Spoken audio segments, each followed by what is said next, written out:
अस्सलामुअलैकुम, सुबह बखैर, good morning और आदाबर से आप देख रहे हैं बाखबर सवेरा। मैं हूं आपके साथ मदीहा नकवी और मैं आपके साथ अशफाक इसाक सत्ती। और मुझे भी ये मालूम है कि आप देख रहे हैं बाखबर सवेरा। जिस तरह से मदीहा ने आपको बताया, तो उम्मीद है कि ये खबर आपके लिए सदमे का बायस नहीं बनी होगी, क्योंकि आप हमसे मोहब्बत करते हैं, आप हमसे जुड़े रहते हैं और यही चीज़ हमें सुबह उठने पर मजबूर कर देती है। हालांकि मौसम सरमा में सुबह सवेरे उठना, जबकि किसी वजह से आप रात को देर से घर पहुंचे, से कम नहीं होता। हाँ, किसी वजह से आप रात को देर से घर पहुंचे हों, आप क्यों घर लेट पहुंचते हैं? सवाल आप पूछ रहे हैं। हाँ, तो मैं पूछ रही हूँ। मैं तो मगरिब के बाद अम्मी ने मना किया, मैं घर से बाहर नहीं निकलना। कल अम्मी ने अफशार नहीं मना कर दिया। मैं मगरिब के बाद इदारे की खिदमत के लिए बाहर था। चलो, तो आप यही रह रहे हैं। बल्कि मैं तो कहती हूँ माशाल्लाह से 7 दिन जो मैं आपको इदारे में देख रही हूँ, आपको कमरा मिल गया या फिर कोई? अभी उस मामले में काम चल रहा है। अच्छा, काम चल रहा है। लेंटर डलवा रहे हैं, वो कह रहे हैं हमने जी करा रहे हैं। उस बारे में सोचा जा रहा है अभी। अच्छा, ठीक है, जबरदस्त। तो बेसिकली थेरेपी है। It's a therapy for the people. कुछ बाज़ औक़ात ये होता है कि थेरेपीज होती हैं कि जब आप काम से दूर रह के अपने आप को फ्रेश फील करते हैं।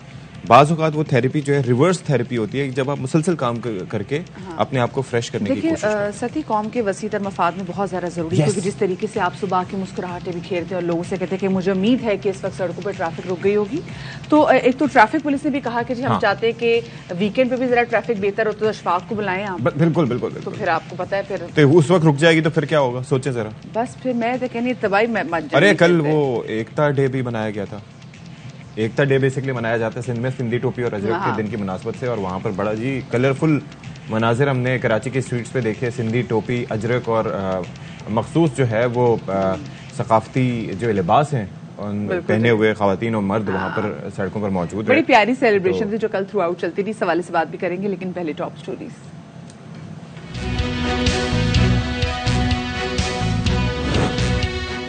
रावलपिंडी टेस्ट फैसला कुन मरहले में दाखिल, पाकिस्तान को जीत के लिए 263 रन दरकार। इंग्लिश टीम को करना है 8 खिलाड़ियों का शिकार। आखिरी दिन जीत किसके हिस्से में आएगी? वक्त कम और मुकाबला सख्त है। दूसरों की जानें बचाने के लिए अपनी जिंदगी दांव पर लगाने वाले रजाकार मुआशरे का बेहतरीन सरमाया है। आज पाकिस्तान समेत दुनिया भर में रजाकारों का दिन मनाया जा रहा है। एक ही मुक्के ने भारतीय फाइटर की हवाइयां उड़ा दी, लम्हों में धूल चढ़ा दी। पाकिस्तान का नाम रोशन करने वाले मारूफ मिक्स मार्शल आर्टिस्ट उलूमी करीम हैं आज बाखबर सवेरा के मेहमान।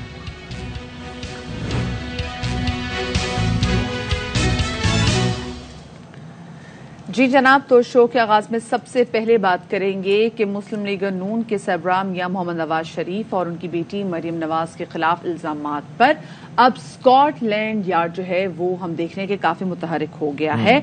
अशरफ शरीफ के कत्ल और साथ में इमरान खान पर हमले में नून लीगी क़यादत के मुलविस होने के इल्जामात लगाने पर तस्नीम हैदर शाह के वकील का ये कहना है कि स्कॉटलैंड यार्ड ने अगले हफ्ते गवाहान को तलब भी कर लिया है और बड़ी बारीक बीनी से जायजा ले रहा है स्कॉटलैंड यार्ड। ये कहना है जी तस्नीम हैदर शाह के वकील का। जी जनाब, तो अब लेट्स सी कि इस मामले पर क्या आगे पेशरफ्त होती है। अच्छा, ये बोला जा रहा है कि नवाज शरीफ और मरियम ने तस्नीम हैदर के इल्जामात पर चुप साध रखी है, खामोशी इख्तियार कर रखी है। तो उन्होंने तो मतलब ज़ाहिर है उनका रिएक्शन यही था कि जैसे ही ये चीज़ें आईं उसके बाद वो सुकून से वहाँ से निकले और फिर यूरोप चले गए, जहाँ पर उन्होंने कुछ वक्त बड़ा सुकून से गुजारा। तकरीबन 10-11 दिन। इट वाज अ मैसेज कि जी वी डोंट केयर। और दूसरी चीज़ ये है कि it makes sense, please understand the system over there. आप भी बेहतर बता सकती हैं कि वहां पर इल्जामात पे प्रेस में आके इस तरह से बात नहीं की जाती, क्योंकि that can be used against you. तो वहां पर वो खामोशी इख्तियार करते हैं और जब वहां पर जाके इस मामले पे बात होगी, जब उन्हें पूछा जाएगा तो फिर वो जवाब दे देंगे। वैसे रिसेंट हिस्ट्री में आपको याद होगा कि स्कॉटलैंड यार्ड काफी दफा हमने देखा कि वो एक्टिव हुआ लेकिन उसके नताइज पे बरामद नहीं हुए। ठीक है, आपको याद है कि लंदन में भी बड़ी एक सियासी शख्सियत के खिलाफ कार्रवाइयां हुई थी, फिर उसके बाद जो है वो यहाँ पर भी बेनजीर साहिबा के मामले में भी वो आया था। वो आई थी, स्कॉटलैंड यार्ड की टीमें आई थी, बट क्या not that impressed to be honest जी।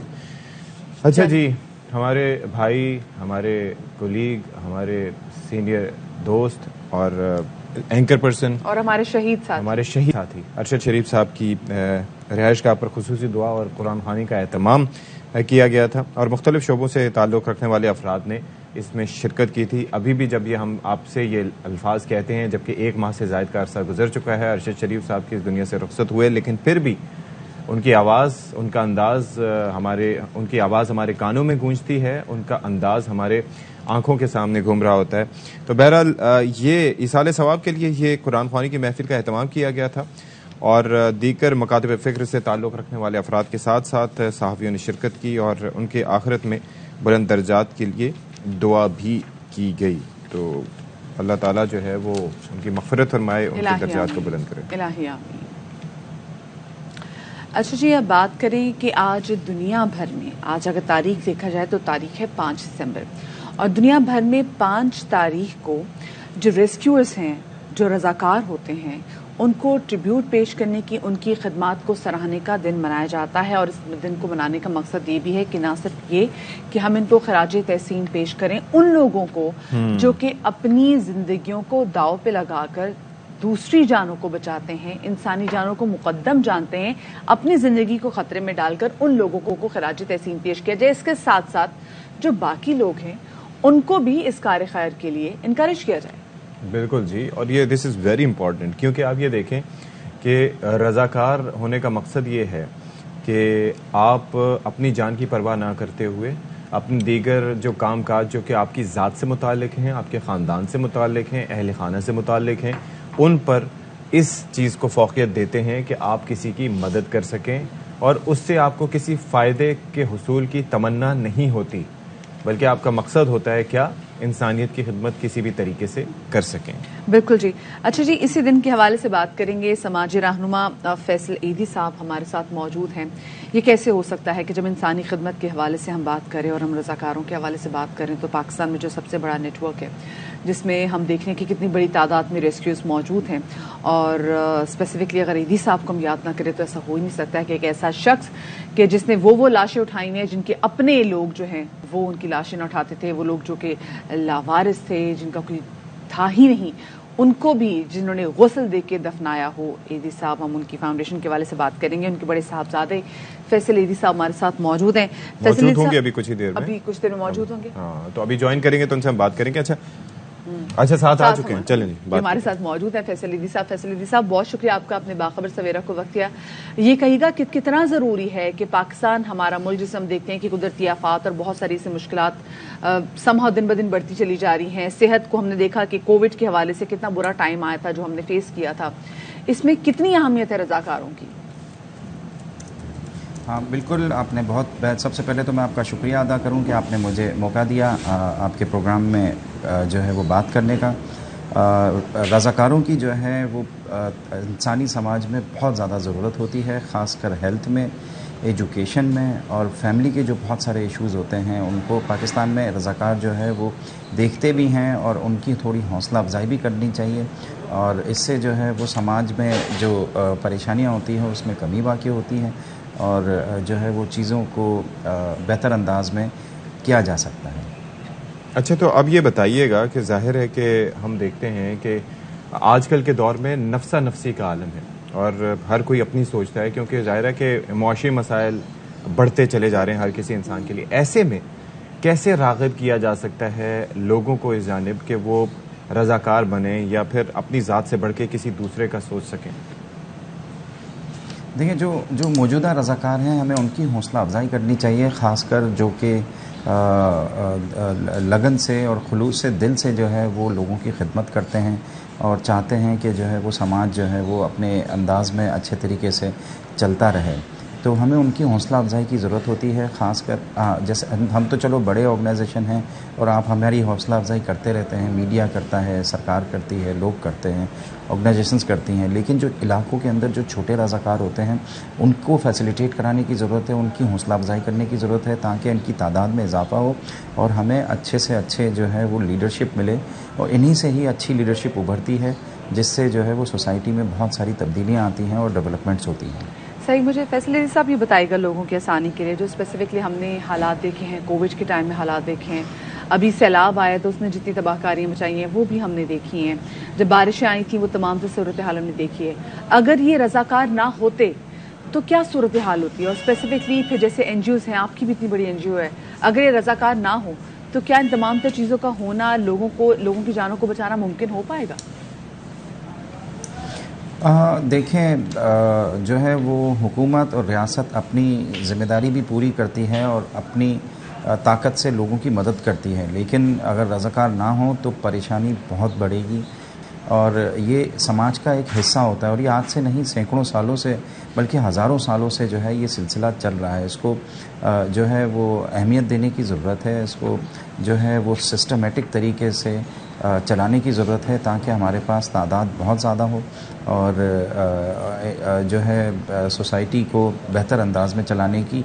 पहले जैसे कि मैंने आपको कहा, हेल्थ है, एजुकेशन है। पाकिस्तान में आज 80%, 70%, 80% बच्चा प्राइमरी लेवल का स्कूल से बाहर है। 2.5 करोड़ बच्चा हमारा स्कूल से बाहर है पाकिस्तान का। हमें एजुकेशन सेक्टर में बहुत ज़्यादा काम करने की ज़रूरत है और इसमें रज़ाकार बहुत बड़ी तादाद में जो हमें तादाद में ज़रूरत भी है और बहुत अहम रोल अदा कर सकते हैं। मैं अपनी हर स्पीच में, हर जगह, यूनिवर्सिटियों में, कॉलेजेस में, जहाँ पे भी जाता हूँ, मैं नौजवानों को जो है वो इस तरफ राग़िब करने की कोशिश करता हूँ कि हमारा 2.5 करोड़ बच्चा उस प्राइमरी स्कूल का, जो कि स्कूल के अंदर होना चाहिए, हमारे स्कूल से बाहर है। हमारे मुल्क में हम इनको क्यों इतनी अहमियत नहीं देते, हम क्यों इतनी अपने बच्चों से मोहब्बत नहीं करते, हमें बच्चों को क्यों नहीं तरबियत देते, पढ़ाते नहीं हैं। तो ये मैं कोशिश में लगा हुआ हूँ कि बहुत बड़ी तादाद में यूनिवर्सिटीज़ में जाता हूँ तो वो लोग मुझे यही कहते हैं कि हम किस तरीके से उनकी मदद करें। इसका मतलब वो रज़ाकार बनना चाहते हैं। तो एजुकेशन की फ़ील्ड में जो काम करने वाले, अनफॉर्चुनेटली ईदी फाउंडेशन की एजुकेशन फ़ील्ड इतनी बड़ी नहीं है, तो एजुकेशन फ़ील्ड में जो काम करने वाले लोग हैं उनके साथ मिल के हमें इस तरह की स्ट्रेटजी अपनानी चाहिए कि हमारा 2.5 करोड़ बच्चा, जो कि 70-80% आबादी का फ़ीसद बच्चा बनता है, हमें उनके लिए कुछ करना है। और मैं आपके प्लेटफॉर्म के ज़रिए भी जो है वो पूरी कौम, जो भी लोग टीवी देख रहे हैं आपका, जी, मैं उनसे दरख्वास्त करता हूँ कि प्लीज़ उनके लिए सोचें और अपना टाइम निकालें, अपने स्कूलों को बेहतर करें। फ़लस्तीन जो है, मैं एक दफ़ा जाने लगा था, जी, तो वहाँ पे मैंने उनसे पूछा आपका लिटरेसी रेट क्या है, तो उन्होंने कहा 95% है। तो मैं परेशान हो गया कि वो तो हमारे जैसा मुल्क है, तबाही में है, परेशानी में है, जंग के मोड में है, तो वहाँ पे उन्होंने एजुकेशन रेट इतना अच्छा कैसे रखा हुआ है, लिटरेसी रेट इतना अच्छा कैसे। उन्होंने कहा आपके यहाँ तो जो नाम लिखना जानता है उसको आप लिटरेट कहते हो, लेकिन हमारे यहाँ। अच्छा, इसके अलावा जो रज़ाकारों में फैसिलिटी की बात कर रहे थे ना हम, जैसे एक ब्लड डोनेशन की, क्योंकि इतनी बड़ी डेफिनेशन है रेस्क्यूअर्स की, it's not only the one जो कि फील्ड्स में मौजूद हैं, ये वो लोग भी, जैसे हम भी अगर यहाँ पे बैठे हैं, अगर हम भी अवेयरनेस के हवाले से बात करें, अगर हम घर बैठे हुए सलाम मुतासरीन के लिए कुछ चीज़ें भेज रहे हैं, तो हम भी एक तरह से उनको रेस्क्यू करें। फिर जैसे ब्लड डोनेशन के हवाले से भी हम लोग ने एक बड़ी ज़बरदस्त ड्राइव भी चलाई थी, लेकिन उसमें भी हमने देखा कि इतनी हमें मुश्किलात आती है, लोग खून डोनेट नहीं करते। ईरान की अगर हम बात करें तो वहां पे इस हवाले से रज़ाकारों की तादाद 100% है। हम कहाँ स्टैंड कर रहे हैं? देखें, ईरान के अंदर थैलीसीमिया सबसे ज़्यादा जो ब्लड चाहिए होता है, आपको थैलीसीमिया के पेशेंट्स के लिए चाहिए होता है, जो तकरीबन हर शहर का सबसे बड़ा मसला बना हुआ है। ईरान ने एक कानून बनाया था कि 2 माइनर थैलीसीमिया के जो पेशेंट्स होते हैं उनकी आपको शादी नहीं करानी, आज से कई सालों पहले। हमारे यहाँ पाकिस्तान में ये कानून बन चुका है कुछ 3-4 साल पहले, लेकिन अभी तक उस पर अमल नहीं हुआ। शादी से पहले दोनों जो कैंडिडेट होते हैं उनका थैलीसीमिया का टेस्ट होना चाहिए। अगर वो पॉजिटिव, इसमें से कोई अगर एक भी मेजर है, सॉरी दोनों अगर माइनर है, तो उनकी शादी नहीं होनी चाहिए, क्योंकि अगर दोनों माइनर की शादी होगी तो आपका पॉजिटिव जो है वो मेजर जो है वो थैलीसीमिया की प्रोबेबिलिटी बहुत बढ़ जाती है। तो हमारी सोसाइटी के अंदर जो कानून बनते हैं या जो ड्राइव्स चलती हैं, उसको हमें खुलूस दिल से और अपनी पूरी कुव्वत से चलाने की ज़रूरत होती है, ताकि हम लोगों को जो है वो बाशऊर कर सकें और अपनी आने वाली नस्लों को थोड़ा बेहतर कर सकें। ठीक है, बहुत शुक्रिया। फैसल थी हमारे साथ मौजूद थे, और बात यह है कि ये बात सही है, ही वॉज राइट कि लिटरेसी रेट, और वो फ़लस्तीन का जो बता रहे थे वो बेसिकली ये कह रहे थे कि हमारे यहाँ तो जो कोई अपना नाम लिखना या पढ़ना जानता हो वो लिटरेट है। हाँ। लेकिन फ़लस्तीन में ये है कि 5वीं क्लास तक का पढ़ा हुआ जो शख्स है उसको किसी हद तक लिटरेट माना जाएगा। हाँ। और ये लिटरेसी की डेफिनेशन चेंज करने से और ये लोगों को घुमाने फिराने से चीजें सेट नहीं होते, हाँ। बल्कि उनको आगाही देना। बिल्कुल, जहालत पढ़े लिखे लोगों में भी पाई जाती है और बाज़ औक़ात अनपढ़ लोग ठीक होते हैं। ऐसा बात बड़ी अच्छी कि डिग्री होल्डर्स में, मैंने पिछले दिनों एक बात वाकई सही सीखी है कि डिग्री होल्डर्स में और पढ़े लिखे लोगों में बड़ा फर्क होता है। अच्छा जी, अब हम बात कर रहे हैं हमारे फेवरेट टॉपिक की, जो है आज क्या है वो टॉपिक? वो है जनाब क्रिकेट का। और क्रिकेट में क्या होने जा रहा है? आज है जी 5वां और आखिरी दिन। उस डेड विकेट पर जो कि रावलपिंडी की थी, जिसको कहा गया था नेशनल हाईवे, कि अगर वो नेशनल हाईवे के तर्ज पे वहां पर इससे बेहतर खिला देते तो क्या होता। लेकिन hats off to the English team और उनकी अप्रोच टुवर्ड्स द मैच, कि जिस तरीके से उन्होंने पावर हिटिंग की पहली इनिंग्स में, फिर पाकिस्तान ने उसके बाद बैटिंग की और उसके बाद दूसरी इनिंग्स में आके उन्होंने वही अपना तरीकाकार बैटिंग का अपनाया और अभी जो मैच है उसको बड़ा इंटरेस्टिंग बना दिया जी। अब मैच बेसिकली फैसला कुन मोड़ पे पहुंच चुका हुआ है। पहले दिन की जो इनकी परफॉर्मेंस है, जिस तरीके से 4 सेंचुरियां दागी गई थी इंग्लैंड टीम की जानिब से, ऐसा लग रहा था कि भाई पता नहीं जब पाकिस्तान के बल्लेबाज आ जाएंगे वो इतना डिलीवर कर भी सकेंगे या नहीं कर सकेंगे। लेकिन भाई मैच का पासा ही बदल गया, क्योंकि मेहरबानी है इस पिच की। जो पिच पर आया तो आपको पता है बैट्समैन के लिए तो बड़ी जबरदस्त ये पिच थी, बॉलर्स के लिए ये जो पिच थी वो इतनी शानदार नहीं थी, जिसपे हम देख रहे थे बार बार क्यूरेटर्स को और स्पेसिफिकली बाद में पीसीबी को भी काफी ज्यादा इसमें तनकीद का भी निशाना बनाया गया कि क्यों इस हवाले से काम नहीं किया गया। अच्छा, सूरत हाल कुछ ऐसी है कि अल्लाह का शुक्र है जी हमने दिन देख लिया कि आज मैच जो है फैसला कुन मरहले में, मतलब पहले ऐसा लग रहा था फैसला हो चुका, मतलब अभी जो है अभी तीनों ऑप्शंस मौजूद हैं। क्या?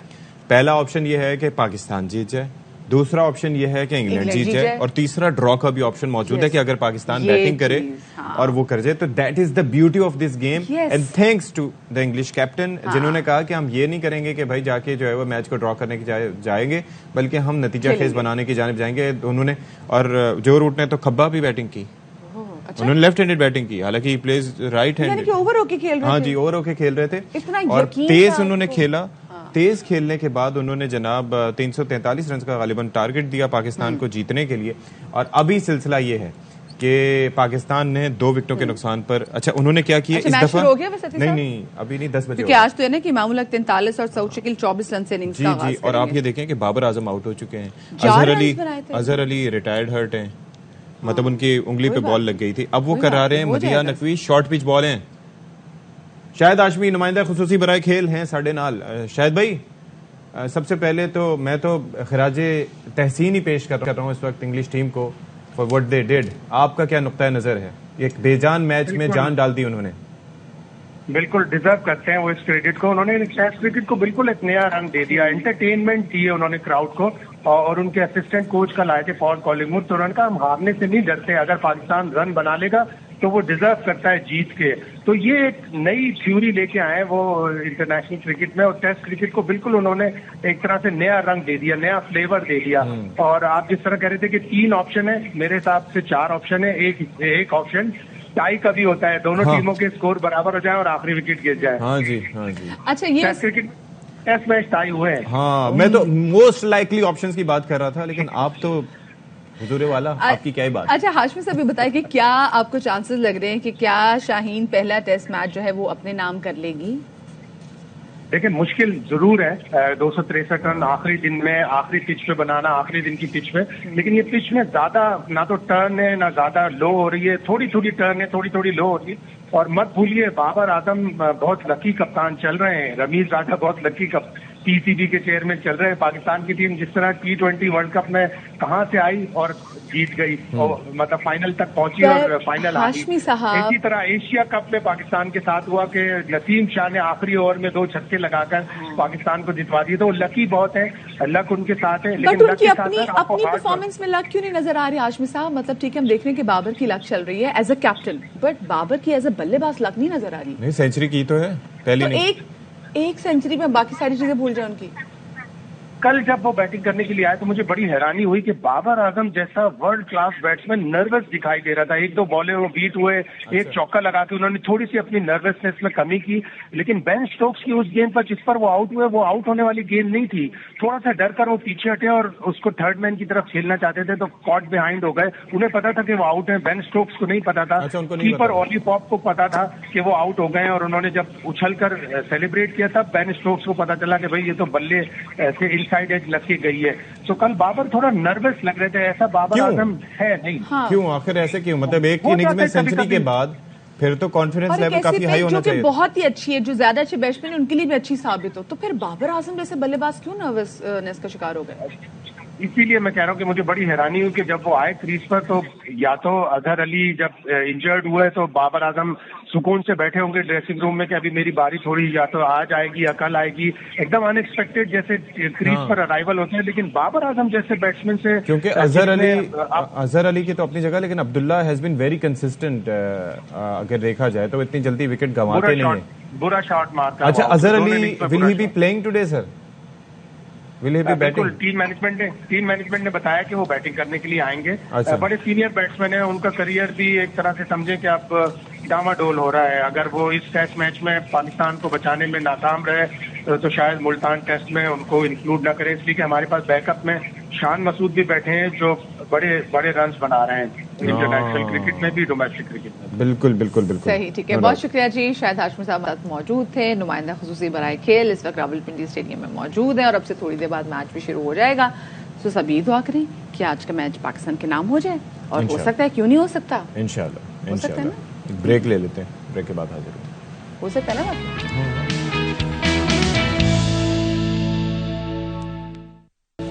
अच्छा जी, अब हो गया सिलसिला क्या कि दिसंबर शुरू हो गया, और दिसंबर के महीने में हमें लाहौर में काफ़ी सारी चीज़ें डिफरेंट देखने को मिलती हैं, और ये ऐसा बारिश होने से पहले होता है। सही मैंने कहा मदिया नकवी? बिल्कुल जी।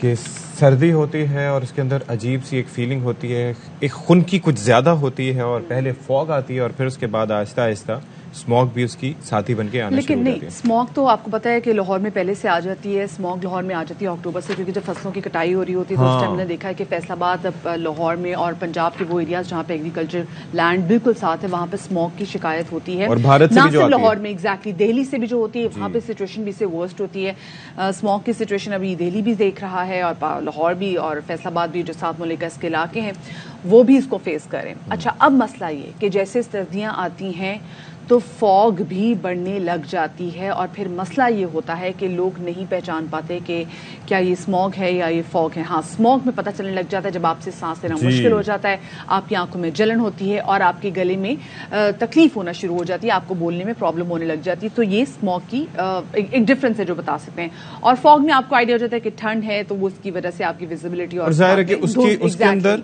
और इसके अंदर काफी एक दूधिया सी चादर होती है फॉग में, और स्मॉग में थोड़ा सा स्याही माइल, थोड़ा सा जो ये जो हमने कलर भी जो पहना हुआ है ना, थोड़ा इस टाइप का हम देखते हैं कि ये कलर जो है ये आपको अपने गिरदोरमा में ज्यादा नजर आ रहा होता है, और इट इज वेरी डिप्रेसिंग जब स्मॉग होती है। और फिर क्योंकि आपको सूरज, फॉग को तो हमने अक्सर देखा है कि जी सूरज भी नजर नहीं आ रहा था, तो वो तब डिप्रेशन के भी आप जो सिचुएशन कह रहे थे कि वैसी हो जाती है। दूसरी बात है, बारिश नहीं हो रही ना, तो फिर और ज्यादा सिचुएशन वहाँ पे, और खुश्क मौसम हो तो उसके अंदर बीमारियां फैलने का भी अंदेशा होता है। अच्छा जी, इस पे ये है कि हाई कोर्ट के हवाले से हुक्म जो जारी किया गया था, जो हमने फ्राइडे को भी बताया था कि जो स्कूल्स हैं वो स्मॉग की वजह से अब 3 दिन वहाँ पे आपने छुट्टी देनी है।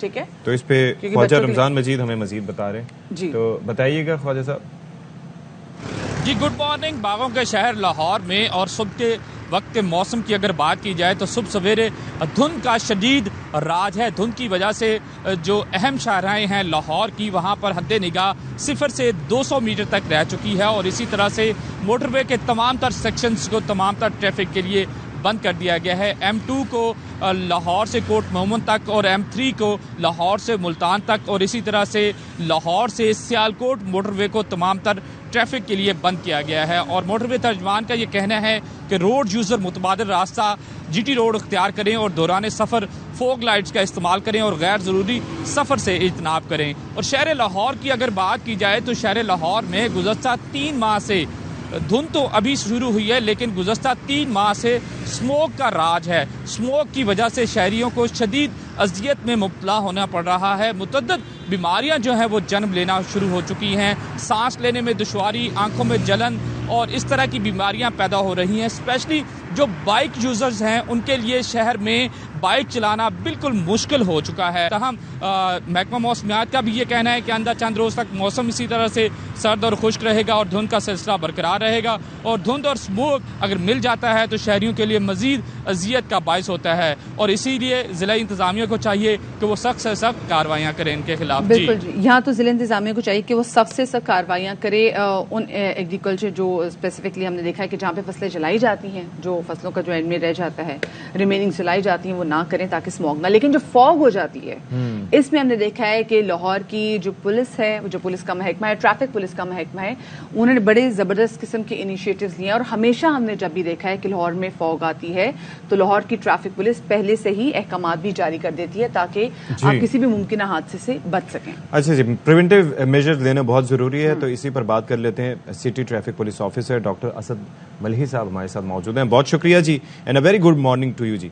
ये बताइएगा कि अभी जिस तरह से मदिया ने भी तस्करा किया कि बड़े जी इक़दामात लिए जा रहे हैं इससे मुतालिक, और जाहिर है कि एडवाइजरीज भी जारी होती हैं और वहाँ पर हमने देखा है कि काफ़ी इस हवाले से एक्टिव भी होते हैं महकमा जात, ताकि लोगों के लिए थोड़ा सा आसानियाँ पैदा की जा सकें। तो इस हवाले से कुछ हमें बताइएगा। देखिए जी, ये तो एक वेदर का फिनोमिना है जो कि सेंट्रल पंजाब में और इवन पाकिस्तान के डिफरेंट एरियाज में इस सीजन में हम सबको फेस करना पड़ता है फॉग की शक्ल में, जिससे विजिबिलिटी जो है वो काफ़ी पुअर हो जाती है और रोड इस्तेमाल करना मुश्किल हो जाता है। तो जो ही ये वेदर स्टार्ट होता है तो हमारे कुछ पेट पॉइंट्स हैं, जैसे मेन एंट्रेंस है, जो मेन एंट्री पॉइंट्स है लाहौर के, वहाँ पे हम एक्स्ट्रा डिप्लॉयमेंट करते हैं। जो रोड्स लिंक करती हैं मोटरवे के साथ, वहाँ पे हम एक्स्ट्रा डिप्लॉयमेंट करते हैं ताकि रोड यूजर्स को गाइड किया जा सके। बाकी हमारे जो डिफरेंट प्लेटफॉर्म्स हैं लोगों को अवेयरनेस देने के, जिसमें हमारे रेडियो है 88.6 है, हमारे सोशल मीडिया के अकाउंट्स हैं और हमारी वैसे टीम्स जो हैं डिफरेंट शहर में वो सर्कुलेट कर रही होती हैं और लोगों को इन्फॉर्म कर रही होती है कि कौन से रोड्स ओपन है और कौन से रोड्स ओपन नहीं है ड्यू टू फॉग्स। सही, ठीक है। अच्छा डॉक्टर साहब, वैसे हमने देखा भी, क्योंकि मैं खुद लाहौर से भी हूँ, तो तुम्हें पता है कि जब ये फॉग होती है तो हमने स्पेसिफिकली देखा कि जौहर टाउन से जो आगे का इलाका है जो ज़्यादा आबाद नहीं है, वहाँ पे फॉग के बहुत ज़्यादा मसले मसाइल होते हैं। फिर कैंपस के साथ हमने देखा कि वहाँ पे भी फॉग के बहुत ज़्यादा इशूज़ है। फिर कैंटोनमेंट की साइड पर अगर हम चले जाएँ, क्योंकि वहाँ पर ग्रीनरी बहुत ज़्यादा है, तो वहाँ पर भी फॉग का बहुत ज़्यादा इशू होता है। तो क्या आपने पर्टिकुलर अपने एरियाज़ को ऐसे मार्कअप किए हुए हैं कि जब फॉग जब बढ़ना शुरू होगी तो कौन कौन से एरियाज़ में आपको जाके पहले अवेयरनेस कैंपेन चलानी है? क्योंकि जैसे हम येलो लाइट्स की जो स्पेसिफिकली कैंपेन चलाई जाती है लाहौर जो ट्रैफिक की जानिब से, तो फिर आप वो भी इसको इनिशिएट करेंगे? जी, टोटल हमने लाहौर में 12 पॉइंट्स आइडेंटिफाई किए हुए हैं, जिनमें से 7 पॉइंट तो ऐसे हैं कि जो कि लाहौर के एंट्री एग्जिट से रिलेटेड हैं, वहां पे हमारी टीम्स हैं, और बाकी 5 पॉइंट्स ऐसे हैं जो हमारे विद इन सिटी काम करते हैं, जहां पे स्पेशल टीम्स डिप्लॉयड हैं जो कि लोगों को इस बारे में अवेयरनेस देती हैं। डेफिनेटली जो सिटी से बाहर के एरियाज हैं, थोड़ा सा अगर आउटस्कर्ट्स की बात की जाए, जैसे कैंट का एरिया है, जैसे जौहर टाउन से अगर हम आगे चले जाएं अब तो बहरिया टाउन तक, तो वहां पे जाके जरा धुंध ज्यादा इफेक्ट करती है। विद इन सिटी जो है वो धुंध का उतना ज्यादा असर नहीं होता। अच्छा, अब जरा ये बताइएगा कि ये धुंध के असरात तो अपनी जगह हैं, और इस धुंध के मौसम में इवन ये कि ट्रैफिक पुलिस के लिए भी ऑपरेट करना बड़ा एक मसला होता होगा। प्लस वैसे ही हम देखते हैं कि मामलात बड़े खराबी की तरफ जाते हैं कि लोग कानून की पाबंदियां नहीं करते, लोग शॉर्टकट्स मारते हैं, लोग वन वे पे जाने को पसंद करते हैं, और ऐसे में हादसात के इम्कानात और खदशात बढ़ जाते हैं। इसके तदारुक के लिए क्या सोचा गया है? देखिए, एक तो इस सीजन में फॉग नेचुरल आती है, दूसरा पिछले 6 सालों से ये भी एक बड़ा स्टडी तलब इशू है कि पिछले 6 सालों से स्मोक का इशू जो है उसमें ऐड ऑन हो जाता है, जिससे ओवरऑल विजिबिलिटी बहुत इफेक्ट होती है और इवन विद इन सिटी भी ट्रेवल करना मुश्किल हो जाता है। प्लस हमारे जो रोड यूजर्स की आदत हैं कुछ, जिसमें सबसे बड़ा प्रॉब्लम हमें फेस करना पड़ता है, जब पुअर विजिबिलिटी में लोग वन वे की वायोलेशन करते हैं तो उससे हादसात के इम्कानात बहुत ज्यादा बढ़ जाते हैं। इसी चीज के तदारुक के लिए लाहौर ट्रैफिक पुलिस ने फ्राइडे से एक कैंपेन स्टार्ट की है कि जो लोग वन वे की वायोलेशन करेंगे उनके खिलाफ पाकिस्तान पीनल कोड के सेक्शन 279 के तहत FIR का इंदराज होगा, जिसकी सजा 2 साल तक कैद हो सकती है। सही, ठीक है। अच्छा, वो जो लाइट्स जो कि फॉग में थोड़ा बहुत आपको हेल्प करती है आपकी विजिबिलिटी बढ़ाने में, उस हवाले से क्या कुछ किया गया? क्योंकि पहले हमेशा से लाहौर जो सिटी ट्रैफिक है उसकी जानिब से कहा जाता है कि जो येलो लाइट्स हैं वो लगाएं, वो बेसिकली एक स्टिकर लगता है जो आपकी गाड़ी की लाइट्स के ऊपर लग जाता है, हेडलाइट्स पे। बेसिकली जी, जो येलो कलर होता है वो विजिबिलिटी इनहेंस करता है। अगर आप स्पोर्ट्स में भी देखें तो जो नाइट मैचेस हो रहे होते हैं तो वो प्लेयर्स जो ग्लासेस यूज करते हैं उनके ग्लासेस का कलर येलो होता है। तो हमारी भी तमाम ड्राइवर साहबान को यही रिक्वेस्ट है और उन्हें यही अवेयरनेस है कि अगर उन्होंने फॉग के दौरान ट्रैवल करना है या स्मॉग के दौरान ट्रैवल करना है तो अपनी गाड़ी की जो हेडलाइट्स हैं उनके ऊपर येलो स्टिकर जो है, येलो पेपर का इस्तेमाल करें। जाहिर है कि वो फिर वो पेनिट्रेटिव भी हो जाता है ना, वरना अदरवाइज जो है वो फिर डिस्पर्स हो जाती है लाइट। अच्छा, बगैर फिटनेस वाली गाड़ियों के मामलात भी कुछ हैं और वो भी जाहिर है कि बड़ा एक कंसर्निंग है, तो उस सिलसिले में क्या आप लोग कुछ अरेंजमेंट्स कर रहे हैं, कोई इक़दामात उठा रहे हैं? उनको रोकने के लिए? देखिए, इसमें हमें बड़ी ज्यादा होलिस्टिक अप्रोच की जरूरत है। जब इस फिनोमिना को स्टडी किया गया है कि जो हैवी व्हीकल्स हैं जो कि ऐसा धुआं छोड़ती हैं जिससे फिजा में मजीद आलूदगी होती है, अब वो बहुत ज्यादा तादाद में, रोजाना समझ लें हजारों की तादाद में लाहौर में आती हैं, जिसमें वो पूरे लाहौर के लिए सामान लेके आती हैं और यहाँ से सामान लेके जाती हैं, जिसमें ना सिर्फ खाने पीने की अशिया हैं बल्कि बाकी तमाम जरूरियात जिंदगी भी शामिल हैं। अगर उनको 100% हम ब्लॉक कर दें तो उससे एक ओवरऑल जो इकोनॉमी का सर्कल है वो डिस्टर्ब होगा। वो आप बिल्कुल सही करें, लेकिन वो जो सेहत के लिए भी इतना मसाले, मिर्च मसाले लेकर आ रहे थे, इतना धुआं भी लेकर आ रहे थे, तो सर वो भी नहीं, और अब वो धुआं, एक और मसला भी है ना कि वो धुआं हवा में मुअल्लक भी होगा because of the dense particles. बिल्कुल जी, बिल्कुल, और ज्यादा नुकसानदेह होगा। बहुत शुक्रिया जी। जी बिल्कुल जी, हमें होलिस्टिक अप्रोच की जरूरत है कि हैवी व्हीकल्स ना अंदर आ सके। अच्छा जी, ठीक है, बहुत शुक्रिया। असद मलिक साहब, सिटी ट्रैफिक ऑफिसर लाहौर, हमारे साथ मौजूद थे। मरियम, मैं जब इसी असना में आप बात कर रहे थे तो मैं उस वक्त दरमियान में I was speechless, I was shocked, क्योंकि मैंने एयर क्वालिटी इंडेक्स जो है की वेबसाइट खोली तो मेरे भाइयों, बहनों, साथियों, दोस्तों, बुजुर्गों, बच्चों, ये सुन लें कि लाहौर का जो एयर क्वालिटी इंडेक्स है वो है 420। 420 का मकसद ये हुआ कि 50 से 100 तक, 1 से 50 तक ठीक होता है, 50 से 100 तक भी किसी हद तक काबिल बर्दाश्त होता है, और 150 100 से 150 तक जिन लोगों के फेफड़े सेंसिटिव हैं उनके लिए प्रॉब्लम्स होती हैं, 150 से ऊपर तबाही। 420 है तो सोचे क्या होगा। और कराची की मिसाल ले लें जहां पर हम बैठे हुए हैं, यहां पर एयर क्वालिटी इंडेक्स है 262। अच्छा, पेशावर का आपने क्यों नहीं यहाँ पे मेंशन किया? पेशावर लाहौर आपका शहर? जी जी बिल्कुल, दूसरे नंबर पे, लेकिन इस वक्त पेशावर जनाब जो है वो is on the top. Peshawar 433, Lahore 420। Federal capital Islamabad 186, फिर पिंडी में 180, सियालकोट में 155, और फिर आप ये देख लें कि सिर्फ एबटाबाद एक ऐसा इलाका है कि जहां पर काबिल बर्दाश्त है air quality index. This is very concerning भाई, दिस इज वेरी कंसर्निंग सबके लिए। मेरी तरफ से थोड़ी सी गाइडलाइंस ये हैं कि भाई आप मास्क पहने, घर से निकलने से इजाफी गुरेज करें, इवन शहर कायद कराची में बहुत ज्यादा एहतियात करें, और सर्जिकल मास्क तो आप वैसे ही पहने। मास्क आप पहनेंगे तो बहुत सी बीमारियों से आप महफूज रह सकेंगे, वरना फिर कोई ना कोई मसाइल आपके साथ होंगे, क्योंकि 262 या लाहौर के जो हमारे भाई हैं बहनें 420 और खैबर पख्तूनख्वा में 433, दैट इज टू मच। मतलब मौसम बड़ा 420 है, ये स्मॉग की सिचुएशन बड़ी 420 है। स्पेसिफिकली हम लाहौर के वाले से बात करते हैं तो लाहौर में सिर्फ ये नहीं है कि जो इंसानी जान है, उस इंसानी सेहत उसी को खतरा है, बल्कि जानवर भी इसकी लपेट में आ रहे हैं। इस हवाले से मजीद रिपोर्ट कर रही हैं सिदरा गयास।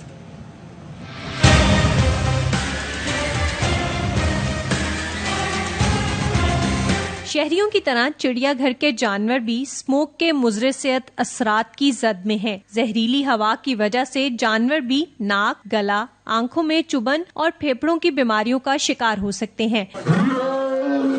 चिड़ियाघर की वेटनरी डॉक्टर वर्दा ने बताया कि स्मोक के मुज़र सेहत असरात से बचने के लिए जानवरों की खुराक में तब्दीली और सप्लीमेंट्स दिए जाते हैं। जब से ये स्मोक का इशू ज़्यादा हुआ है, इसी हिसाब से जो हम लोग सप्लीमेंटेशन होती है, विटामिन्स, मिनरल्स, मल्टीविटामिन्स, ये इनको सब दिए जा रहे होते हैं कि ताकि इनकी इम्यूनिटी को बेहतर किया जा सके। और ये सीज़न चेंज जो है ये ज़्यादा इफ़ेक्ट करता है आपके जो छोटे उम्र के बच्चे हों या जो बुजुर्ग जानवर होते हैं। जू की डिप्टी डायरेक्टर किरण ने बताया कि मौसमियाती तब्दीलियों से बचाव के लिए भी खुराक तब्दील की जाती है। जब मौसम में खुनकी आती है तो जो हाउसेस हैं उनकी ओपनिंग्स को प्लास्टिक शीट से कवर कर दिया जाता है ताकि हवा का गुजर एक मिनिमम हम उसको मिनिमाइज कर सकें। इसके अलावा जिन जानवरों में हीटर्स की जरूरत होती है वहाँ हीटर इंस्टॉल किए जाते हैं। स्मोक के खात्मे के लिए हुकूमत और अवाम को मिलजुल कर इकदामात उठाने होंगे, वरना इससे हर जानदार मुतासिर होता रहेगा। कैमरामैन सैयद मेहताब के साथ सिद्रा गयास, CRY न्यूज, लाहौर। एक छोटी सी ब्रेक के बाद मिलते हैं।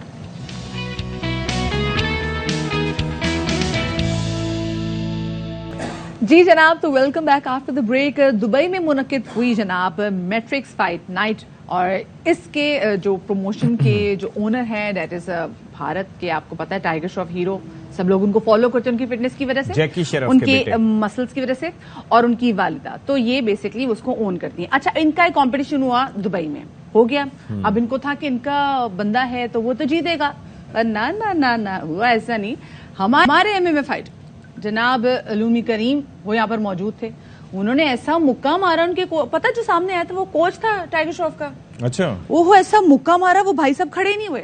ओहो। ओहो। और उसके बाद फिर हमारे अलूमी करीम हमारे भाई जिनका ताल्लुक हुंजा से, उन्होंने पाकिस्तान का परचम लपेटा और हो रिंग में जश्न मनाया।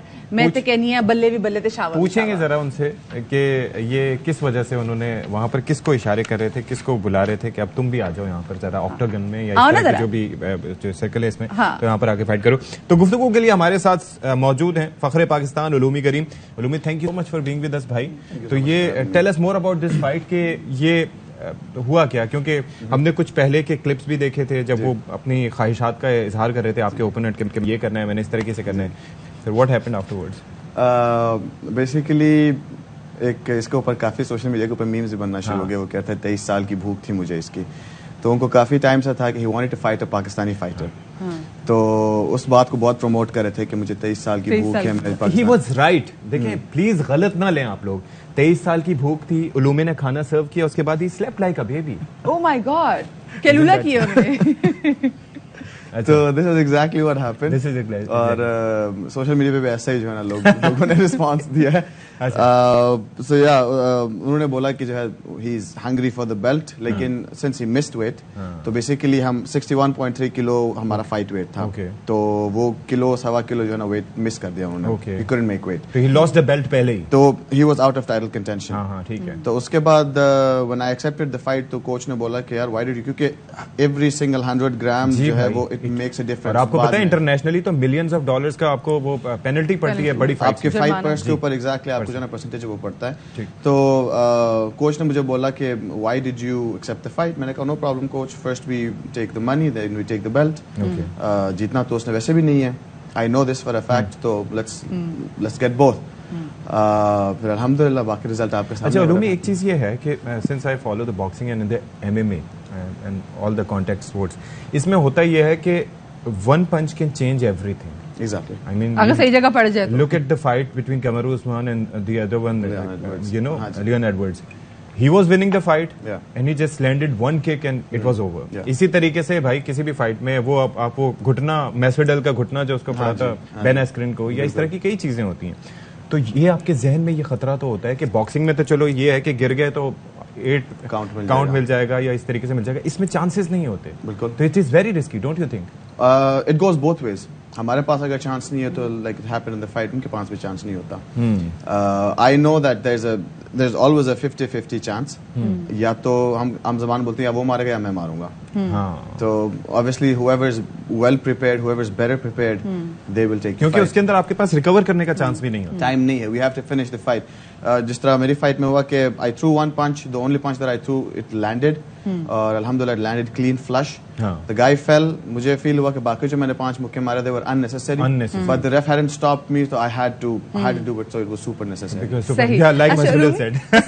कितना अरसा आपको लगा इस फाइट के लिए खुद को प्रिपेयर करने में? तो यूजुअली ये होता है कि किसी फाइट से पहले आपको 6 वीक्स 8 वीक्स पहले जो है ना इन्फॉर्म किया जाता है, और हमारा ट्रेनिंग कैंप शुरू होता है। But I was in Thailand, I was living in Thailand. अपनी जो मेरी टीम है वहाँ पे फेटेक्स ट्रेनिंग सेंटर, वहाँ पे जो ना मैं ट्रेन कर रहा था। तो साल के शुरू से मैं वहीं पे था, मैं ट्रेन कर रहा था। एक फाइट मेरी अप्रैल में हुई, आई वॉन दैट फाइट। फिर सितंबर में एक और फाइट होनी थी, but I had an injury on my arm, तो I had to pull out of the fight because my arm wasn't working at all. तो उसके बाद ये सितंबर में, अच्छा, उसके बाद I had already signed for this fight. और जब वो साइन हुआ तो obviously when I pulled out of the other fight, तो I had maximum 2 weeks of time कि मैं रिकवर करूं, दोबारा से ट्रेनिंग। क्योंकि यहाँ मुश्किल इसलिए भी होती है कि ये चाहे वो दुबई में हुई थी, लेकिन इट्स जस्ट लाइक कि उनका होम ग्राउंड है, क्योंकि उनका अपना ब्रांड है और उनसे उनकी बेल्ट छीन क्या ना ये तो आपको, क्योंकि बार बार जिस तरीके से पहले भी कहते कि 23 साल की भूख है, 23 साल की भूख है, तो कहीं ना कहीं आपने इस बात का प्रेशर थोड़ा सा भी लिया हो कि भाई तो सोशल मीडिया पे गेम भी बड़ी उठ की हुई और टाइगर श्रॉफ की वजह से लोग इसको जानते भी हैं। नॉट रियली, क्योंकि जब उनकी मैंने कमेंट्री भी बाद में जो फुटेज देखी उसमें मैंने कमेंट्री सुनी तो वो भी यही कहते हैं कि ध्रुव को तो बच्चा जानता है इंडियन MMA सीन में, और उलूमी करीम पाकिस्तान के नॉर्थ से आए हैं। तो ये और आई वाज थिंकिंग कि यार थोड़ा सा तो होमवर्क कर लेते हैं, थोड़े से कुछ बोल लेते हैं कि उलूमी पाकिस्तान के MMA का पायनियर है। क्योंकि जब पाकिस्तान में मिक्स मार्शल आर्ट्स थी ही नहीं, तो मेरे कोचिंग से शुरू की थी। अच्छा, अब मुझे ये बता दीजिएगा कि who is your favourite fighter, style of fighting, number 1 और नंबर 2 ये है कि मुए थाई, फिर उसके बाद किक बॉक्सिंग, ये मुए थाई के भी चैंपियन रहे, थाई स्टाइल ऑफ जो किक बॉक्सिंग है और थोड़ा सा क्लिंच वर्क उसमें ज़्यादा होता है। आपने MMA में ट्रांजिशन कैसे किया and who is your favourite fighter? I started off as a taekwondo guy. जी, मैंने 2005 में taekwondo शुरू की थी। मेरे दोनों जो बड़े भाई हैं, कोच अली सुल्तान, कोच शाम, उन्होंने मुझे मार्शल आर्ट्स की तरफ लेके आए, उन्हीं के साथ मैंने शुरू किया। फिर इस्लामाबाद में जूनियर नेशनल टीम की जो है सिलेक्शन हो रही थी, अंडर द नेशनल टीम, तो उनके साथ जो under them I got my black belt. वहाँ से फिर हमने सोचा यार दिस इज इट, तो आगे क्या करेंगे कि taekwondo साइड कुछ भी नहीं है। फिर कोचेस ने सोचा कोई ऐसा स्पोर्ट बनाते हैं जिसमें मतलब सेल्फ डिफेंस के लिए हो और स्ट्रीट फाइट टाइप सिचुएशन हो। उनको पता चला MMA के बारे में, तो we started training MMA and I was the first ever student. फिर उसके बाद जब पाकिस्तान में MMA रेगुलेट होना शुरू हो गई, काफ़ी जो है ना लोग आए, जैसे बशीर भाई हैं, जलील साहब हैं, तो a lot of people start regulating MMA। तो पता चला कि अच्छा इस्लामाबाद में ऑलरेडी एक जिम एस्टैब्लिश्ड है जो MMA ट्रेन कर रहा है। Is there any favourite internationally? My all time favourite is Cain Velasquez. Oh, Cain because of Velasquez. his striking. But he had the back injury and he couldn't continue his career. Obviously But he was a वो- legend. He was a legend, exactly. वैसे किसी दिन हम specifically इस सवाल से show भी करेंगे क्योंकि जितनी इंजरीज आती हैं तो कितना रिकवर करना पड़ता है और प्रेशर भी इन पर कितना होता है, बिकॉज हम तो सुनते हैं पर असल में ठीक ठाक एक तरीके से बॉडी पे लोड होता है। बहुत शुक्रिया जी, हमारे साथ उर्मी की मौजूद थे। एक छोटी सी ब्रेक के बाद मिलते हैं।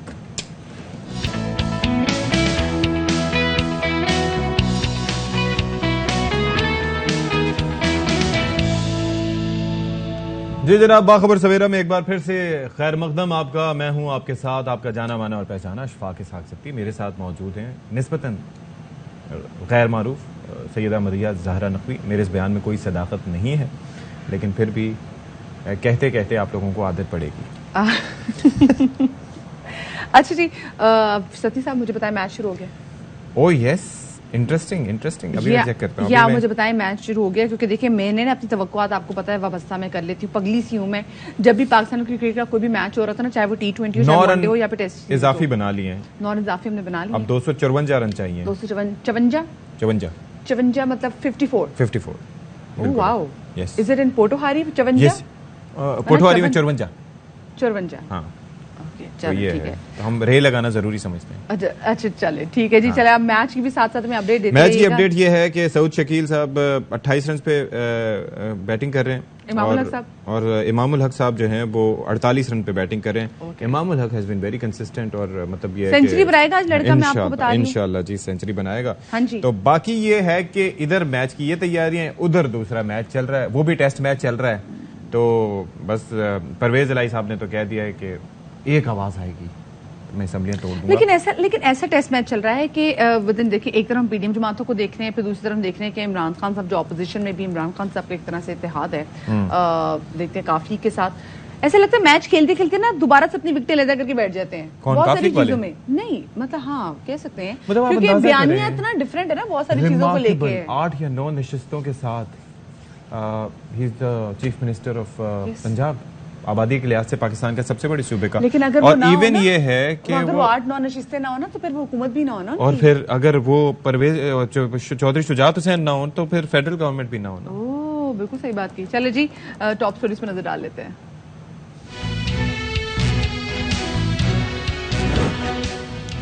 पीटीआई इंतखाबात की तैयारियों के लिए सरगर्म, अरकान असम्बलियों को हलकों में पहुंचने की हिदायत। चौधरी परवेज इलाही कहते हैं इमरान खान की एक आवाज पर असम्बलियां तोड़ दूंगा।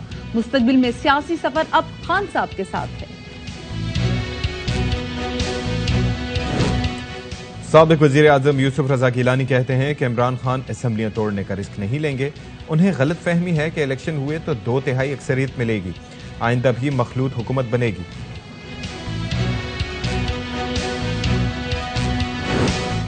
सुस्ती ना दिखाएं, सर्दियों में भी वर्जिश करते जाएं। तिब्बी माहिरीन के मुताबिक ठंडे मौसम की वर्जिश बड़े काम आती है। कैलोरीज जलने या खत्म होने की रफ्तार बढ़ जाती है।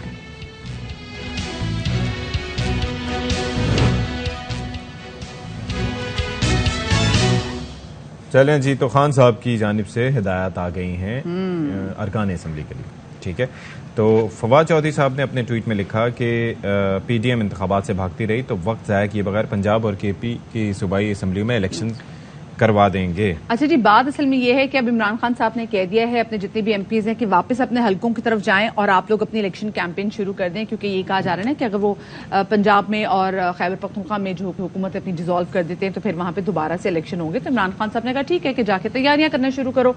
अगर हुकूमत जो है वो आम इंतखाबात की जानिब नहीं जाती, जो कि वो नहीं जा रही है, उन्होंने बार बार इस हवाले से बात भी कर ली कि हम नहीं जाएंगे, लेकिन फिर भी इमरान खान साहब ने उनसे कहा है कि जी मैं आपको फिर भी मोहलत दे रहा हूं। अच्छा, दूसरी जानिब शेख रशीद साहब, जिनके हम आए दिन देख रहे होते हैं कि वो हमें भी काफी सारे डेट्स देते हैं अवाम के सामने आके, पहले उन्होंने हमें 30 नवंबर की डेट दी थी, कुछ भी नहीं हुआ, और आपको याद है वो 30 दिसंबर से नून शीन से लहदा हो जाएगी, बहुत सारी ऐसी चीजें आती रही। तो समहाउ ना पहले तो उनकी बड़ी इनको सियासी पंडित कहा जाता था, लेकिन अब चीजें नहीं सामने आ रही। लेकिन अब सत्ती साहब डेट एक और आ गई है। हाँ जी, और बताएं क्या डेट है वो जी? डेट मुझे भूल 30 दिसंबर। मैं तो अब परेशान हो गया 30 दिसंबर तक। क्योंकि आपने परेशान हो? मैं वो परेशान इसलिए हो गया था कि जारी बाकी सियासत को तो हम फॉलो कर रहे हैं, लेकिन वो विकेट गिर गई है इमामुल हक की, जो आप कह रहे थे सेंचुरी बनाएगा। चले भाई, यहाँ तो विकेट गिर गई है, लेकिन वहाँ कोशिश की जा रही है कि पीडीएम की विकेटें गिरे। अब ऐसा होगा तो कि अब नहीं ये होगा? 1 महीने की जो डेडलाइन है इसका क्या होगा? खान साहब ने कहा है कि इलेक्शन की तारीख ना दी, तो फिर वो तो तारीख नहीं दे रहे, तो फिर 1 महीना भी 25 क्यों? दिन, हाँ, 1 महीना भी नहीं, एवरी डे मैटर। सो 25 दिन की जनाब डेट जो है वो डेडलाइन दी है। शेख रशीद साहब कह रहे हैं कि 30 दिसंबर तक इलेक्शन की तारीख लेंगे, असेंबलियां तोड़ देंगे। पहले बात तोड़ी थी कि जी पार्लिमानी पार्टी का इजलास बुलाएंगे फ्राइडे को, और उसके बाद ये बताएंगे, ऐलान कर देंगे कि कब असेंबलीज डिसॉल्व करने जा रहे हैं। लेकिन अब ऐसा लग रहा है कि बात आगे चली गई है, यानी कि ये महीना भी इसी बार्गेन में जाएगा। क्या कहना था, आपको सुनवाते हैं। बल्कि ट्वीट किया उन्होंने। हाँ जी, उन्होंने तो ट्वीट किया था। यूसुफ रजा गिलानी साहब ने कहा है कि उन्हें लगता है कि खान साहब असेंबलियां नहीं तोड़ेंगे, और साथ उन्होंने गलतफहमी का भी तस्करा किया कि खान साहब को गलतफहमी है कि अगर उन्होंने इलेक्शन करवाया तो वो 2/3 अक्सरियत लेके आएंगे। क्या कहा, आपको जरा सुनवाते हैं। वो कहते हैं जल्दी इलेक्शन हो जाए, हमारी बात ना निकले। हमने छोटे छोटे केसेस पे 10-10 साल कैद खानी पड़ी है हमें। ये तो बड़े बड़े केसेस हैं। आप क्या समझते हैं कि इनके केसेस खत्मी पोजीशन पे नहीं आएंगे? उस खौफ डर से ये चाहते हैं उससे पहले इलेक्शन हो जाए। इनको बहुत गलत फहमी है, अगर इलेक्शन हो गए हम 2/3 मेजोरिटी ले जाएंगे, आइंदा भी मखलूक हुकूमत बनेगी। इन्होंने तो कह दिया ये गद्दारों के साथ मैं नहीं बैठूंगा, फिर उनको तो किस चीज का फिक्र है, आइंदा तो हुकूमत में वो नहीं होंगे।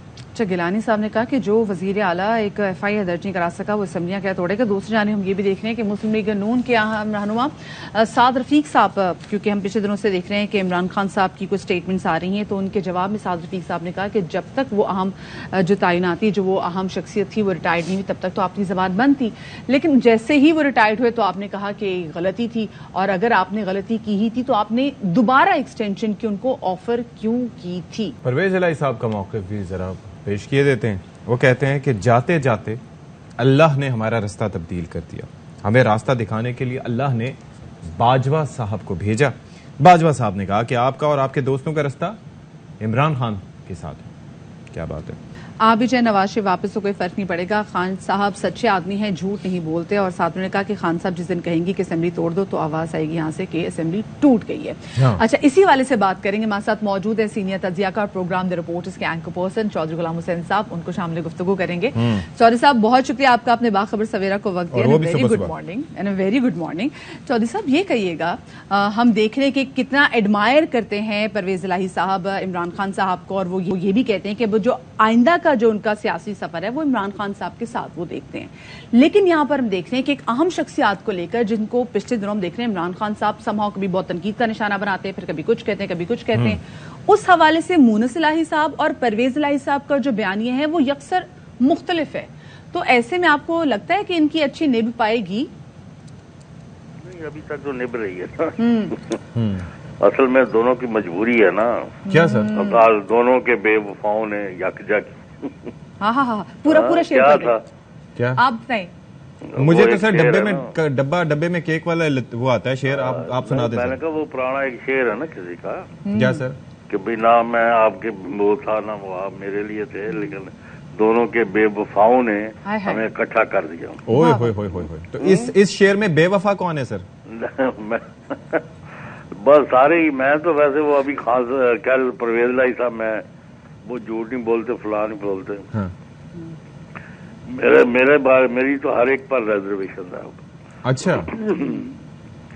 एनीवे, पूछे आप क्या कह रहे हैं। और अच्छी बात तो होनी भी चाहिए, क्योंकि ये हमारी जॉब का तकाजा भी है। We have to be unbiased. हमें अनबाइस्ड होना है। हाँ जी। अच्छा, तो अब जरा ये बताएं कि क्या सूरत हाल देख रहे हैं एक आवाज आएगी और असेंबली टूट जाएगी, तोड़ देंगे। लेकिन इस बार फिर रास्ता कौन दिखाएगा परवेज इलाही साहब को? नहीं, वो बात वो यहाँ तक तो बिल्कुल ठीक कह रहे हैं परवेज इलाही कि अगर उस वक्त कमर बाजवा इमरान खान को ना कहते कि अगर अलीम खान को नहीं बनाया तो चले छोड़े, आप परवेज इलाही को बना दें। अच्छा, तो परवेज इलाही जो बने हैं या उस वक्त नामजद हुए थे वजीर आला के लिए, वो एक्सप्लिसिट टर्म में 100% दुरुस्त बात है कि वो बाजवा साहब ने करवाया।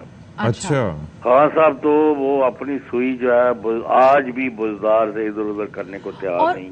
चौधरी साहब, मैं तो सुन रही थी परवेज इलाही साहब कह रहे हैं कि उस्मान बुज़दार की वजह से इतना नुकसान हो गया, ये हमारे 3.5 साल हैं ये बर्बाद हुए इनकी वजह से। और हमने देखा है इमरान खान साहब को बड़े प्यारे थे, वो प्यारे हैं वो अभी भी ये कहते हैं, वो मतलब है उसकी हम तफसील में नहीं जाना चाहते क्योंकि इतना आपके पास टाइम नहीं होता ना हम किसी को। लेकिन चौधरी साहब, मेरा सवाल ये है कि ये सारे बुज़दार साहब से क्यों नाराज हैं?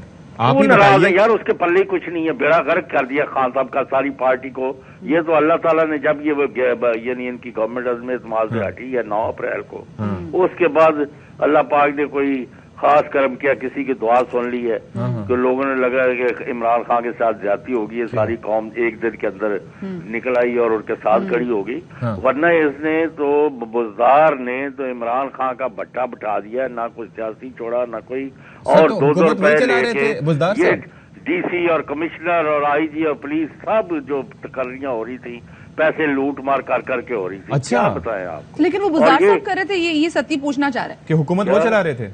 क्या कर रहे थे? हुकूमत बुज़दार साहब चला रहे थे सर पंजाब की? नहीं, वो अकेले नहीं थे, उनके साथ और भी लोग थे। अच्छा, चौधरी साहब मुझे ये बताएं, ये जो तारीख पे तारीख आ रही है, पहले हमने देखा कि स्पेसिफिकली लॉन्ग मार्च के बारे से बात हो रही थी कि जी जैसे 26 मई से जो चीजें शुरू हुई थी कि अगले हफ्ते करते करते करते बात आई नवंबर तक। हाँ। उसके बाद अब जो ये कहा जा रहा था कि पिछले जो फ्राइडे जो भी गुजरा है उसमें एक पार्टी का इजलास होगा और फिर असेंबलीज डिसॉल्व कर देंगे।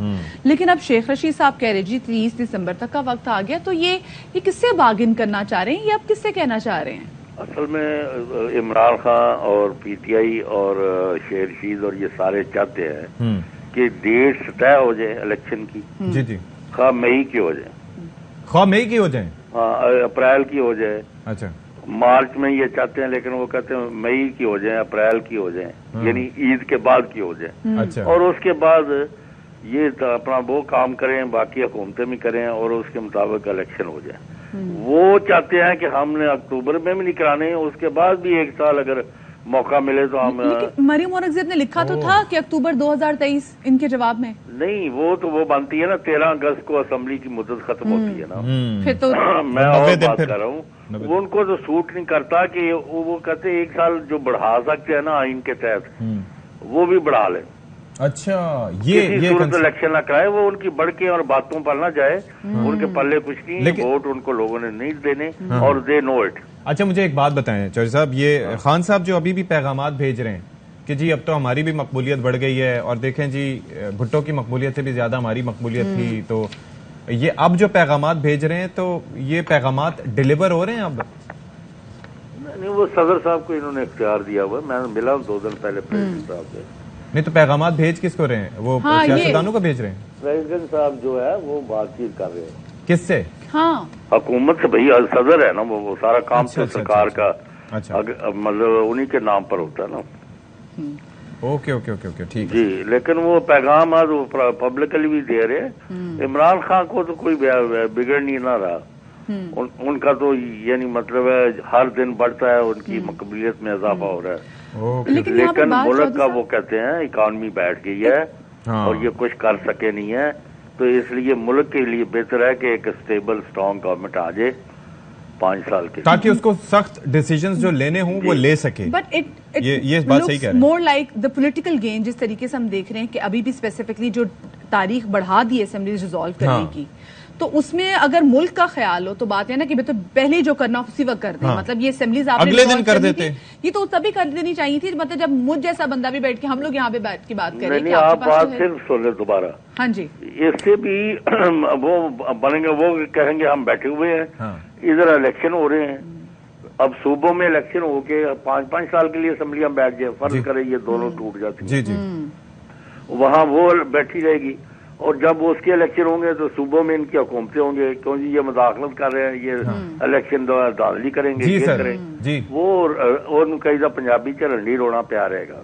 अस्तगफिरुल्लाह। चलिए बहुत शुक्रिया जी, हमारे साथ मौजूद थे चौधरी गुलाम हुसैन साहब, और हम बात कर रहे थे जरा सियासत से, जो सियासी मंजरनामा चल रहा है। और कल जनाब जो आपको पता है कि कराची में आलमी उर्दू कॉन्फ्रेंस चल रही थी, 4 रोज़ा ये मेला था जिसमें उर्दू को सेलिब्रेट किया जा रहा था। कल वो इख्तिताम पजीर हो गई और इख्तिताम हुई जनाब वो मुशायरे से। हाँ। और मुझे बड़ा क्लासिकी मौसीकी, because of some personal reason I could not attend. हाँ। एक सिंग करता है हमारे सामने है। खैर एक छोटी सी हम यहाँ पे ब्रेक ले रहे हैं और ब्रेक के बाद मिलते हैं।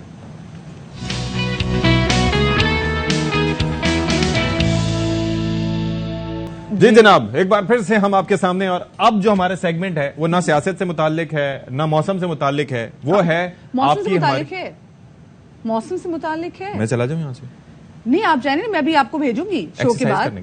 मौसम से मुतालिक है कि विंटर, वो इस वजह से क्योंकि देखिए ना एक्सरसाइज बहुत ज्यादा जरूरी होती है, और विंटर्स में हम लोग वर्कआउट में थोड़ी डंडी मार देते हैं, दिल नहीं करता, सुस्ती करते दिल नहीं हैं। करता। तो वह ना मौसम के मुतालिक तो हम कहते हैं भाई कौन निकले घर से, अल्लाह मियाँ जाओ के पे एक्सरसाइज करे, इतनी ठंड ठंड हमसे नहीं उठा जा रहा, नहीं भी नहीं हमसे नहीं उठा जा रहा। नहीं, आपको पता है अगर आप विंटर्स में वर्कआउट करेंगे जम के तो आपका ज्यादा फैट बर्न होगा, आप ज्यादा कैलोरीज बर्न करेंगे। सत्ती साहब वो क्यों?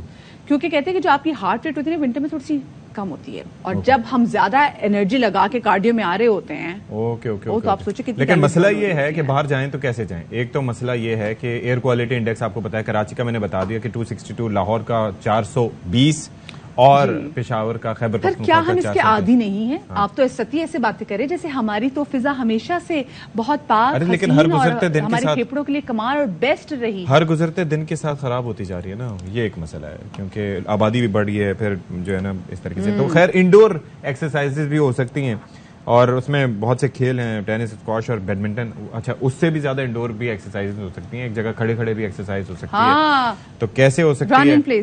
जी, तो इस पर हम बात कर लेते हैं। एशियन बॉडी बिल्डिंग चैंपियन और साबिक मिस्टर पाकिस्तान फिदा हुसैन बलोच इस वक्त स्टूडियोज में हमारे साथ मौजूद हैं, और आपने उनकी बॉडी को देख के घबराना नहीं है। हाँ, टेरर की जरा अलामत लग रही है। हाँ। कैमरा फिदा भाई की तरफ ले जाएं और बताएं जी कि कैसे हैं आप? ठीक ठाक हैं? खैरियत से? अल्हम्दुलिल्लाह। आप कैसे हैं? ठीक, बस अल्हम्दुलिल्लाह। आपको देख के तो हम बिल्कुल ठीक नहीं है।